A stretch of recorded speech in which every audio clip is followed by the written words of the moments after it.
կամային են, ես հնարավորություն եմ ունեցել բոլորիս անունից իրենց շնորհակալություն հայտնել իրենց պայքարի համար, որ ոչ մի վայրկյան չեն նահանջել, անգամ այս բռնաճնշումների ազդեցության տակ շատ լավ հասկանալով, որ այն առաջի անգամ, երբ որ իրենց հակաիրավական, հակաօրինական, այս Նիկոլի հեղինակազրկված իրավապահները այդ գետնին տապալելով տարել էին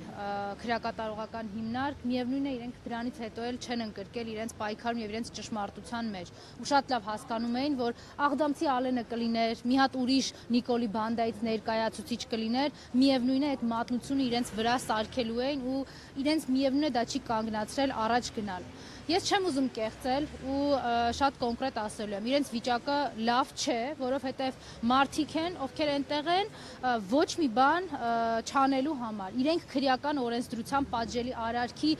որևէ դրվագ չունեն արած եւ այդ նույնիսկ այն կասկածը, հիմնավոր կասկածը քննեն, տեսնեն ինչ ա լինում, տենց բան գոյություն չունի։ Իրենք չեն արել եւ որևէ կասկածի հնարավորություն թողնող արարք, որը քրեական օրենսդրության մեջ նախատեսված է կամ պիտի դրանով գնա քննություն։ Իրենք այնտեղ են քրեական գործի հետ կապ չունեցող հանգամանքներով, այսինքն Նիկոլի SMS-ով, այն որ ասում էր, չէ, դատավորներին 2018 թվականից արդարադատություն իրականացնողներից սարքեց վնգստացողների ու այդ վնգստացողների համակարգով էլ հիմա ապահովում է տասնյակ քաղաքական բանտարկյալների այնտեղ լինելը։ Նարեկ Սամսոնյանի կյանքը վտանգված է, մենք սա պիտի հասկանանք։ Նարեկ Սամսոնյանը գնացել է այդ քայլին, որտեղ Հայաստանում չկա արդարություն եւ Հայաստանում չկա արդարադատություն։ Վազգեն Սաղաթելյանը այդտեղ է, որովհետև Հայաստանում չկա արդարություն եւ չկա արդարադատություն։ Մենք պիտի ամեն ինչ անենք, որ իրենց գլխավորությամբ նաեւ բոլոր քաղաքական բանտարկյալները ազատ արձակվեն։ Մի քանի օր առաջ էր, որ պարոն Համբարձումյանի, Դավիթ Համբարձումյանի մարտով ընդհանրապես Հայաստանի Հանրապետության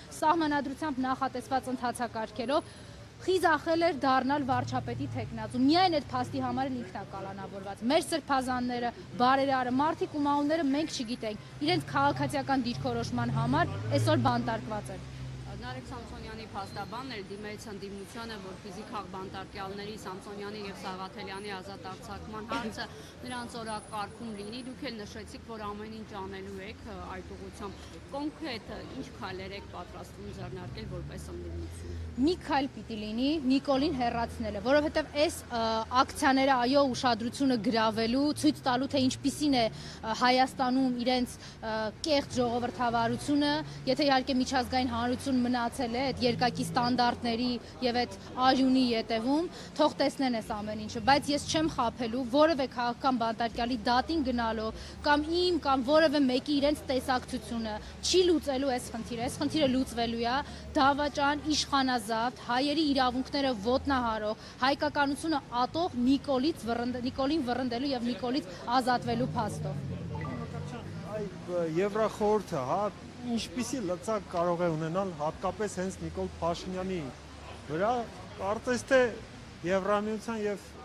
Փաշինյանի հարաբերություններն այդքան էլ վատ չեն։ Լծակները շատ են, բայց ես ձեզ հետ համաձայն եմ, խնդիրը այստեղ ցանկության հանգամանքն է։ Ունենք Եվրոպայի քաղաքական համայնքի ներկայացուցիչ պաշտոնյաները, իրենց մարդու իրավունքների պաշտպաններ, հռչակածները, մարդուն որպես բարձրագույն արժեք իբր դիտարկողները։ Ունեն այդ ցանկությունը, թե չէ։ Իրենք հիմա ցույց են տալիս, որ ցանկությունը չունեն, որովհետև Նիկոլային կամակատար իշխանությունն է, որոնք իրենք երազել են Հայաստանում տեսնել։ Կհիշեք նախագահ Սերժ Սարգսյանի ժամանակ ամեն ծառը, կտրված ծառի ինչ մեծ աղմուկի էր արժանանում, չէ՞։ Մենք օրինակ այգի էինք կառուցում, բայց այդ ազդեցության գործակալներին անհրաժեշտ էր ներկայացնել, որ դա ոչ թե այգի է, այլ ծառահատում, ինչ էին անում, կարողանում էին դրանից մի մեծ վայնասուն բարձրացնել եւ բոլոր տեսակի եւ կարգի դեսպանները խոսում էին դրա մասին, ոստիկանության բաժիններ էին գնում, բայց հիմա այդ նույն դեսպաններն ու միջազգային կառույցները լուռ են, այն ժամանակ երբ սրբազան պայքարի ժամանակ, դիմադրության շարժման ժամանակ նռնակներով Նիկոլը իր ժողովրդի դեմ է դուրս գալիս, կրակ բացելով ոստիկանների միջոցով, մեր վրա իրենք լուռ են, որտեղ ունեն իրենց կամակատար Նիկոլին։ Թույլ տվեք մեկ հարցել տամ, մեր այսօրվա ռեժիմը հայտնի է քաղբանտարկյալներ սպանելով։ Մենք գիտենք օրինակներ։ Այո, Արմեն Գրիգորյան այս ռեժիմի զոհն է։ Եվ ոչ միայն ինքը։ Հիմա Նարեկ Սամսոնյանը գնացել է, այսպես ասած, շատ ծայրահեղ քայլի։ Հաշվի առնելով այս փաստը մեր իշխանությունների, այսպես ասած, տրամադրվածության, գուցե հետ պահեք Նարեկ Սամսոնյանը գնացել է այս քայլին յուրաքանչյուրիս իրավունքների պաշտպանության եւ ազատության համար։ Դուք չկասկածեք, որ մենք այստեղ ներկա յուրաքանչյուրս, անկախ մեր կարգավիճակից, անկախ այստեղ գտնվելու մոտիվներից, կարող ենք հայտնվել Նարեկ Սամսոնյանի փոխարեն, որտեղ Նիկոլի համար Հայաստանում քաղաքացիական դիրքորոշում արտահայտող մարդը, քաղաքականությամբ զբաղվող մարդը ենթակա է պատժի։ Մարդը, որ հանդգնում է ասել, որ Նիկոլը այսօր Հայաստանը կտրտելով տալիս է Թուրքին ու Ադրբեջանցուն, ինչը յուրաքանչյուրիս աչքի առաջ է, ենթակա է պատժի, ենթակա է բռնաճնշումների։ Նարեկ Սամսոնյանի քայլը նրա մասին է, որ այս երկրում չկա արդարություն եւ արդարադատություն։ Այս երկիրը զավթված է մի խումբ Նիկոլի բանդայի կողմից, մարդիկ, ովքեր իրենց վերապահել են զենք ունենալու հնարավորություն եւ ճնշում են բոլորիս։ Նարեկին հետ պահելու կամ ինչ որ քննարկումներ անելու փոխարեն ես կարծում եմ մեր լավագույն օգնությունը Նարեկին եւ տասնյակ քաղաքական բանտարկյալներին այսօր Հայաստանի Հանրապետությունում